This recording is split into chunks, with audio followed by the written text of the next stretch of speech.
কলকারখানার বিষাক্ত ধোঁয়া থেকে বাঁচতে শ্রীপুরে মানববন্ধন।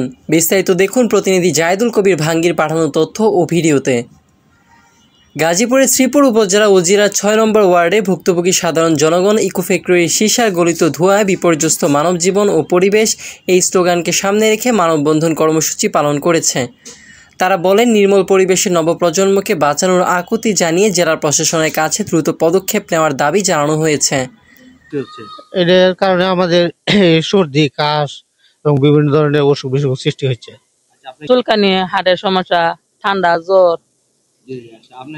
মানববন্ধনে বক্তারা অভিযোগ করেন, শ্রীপুরে ঘনবসতি এলাকা অবৈধভাবে গড়ে ওঠা ইকো ফ্যাক্টরিতে পুরনো ব্যাটারি পুড়িয়ে সীসা তৈরি করা হচ্ছে।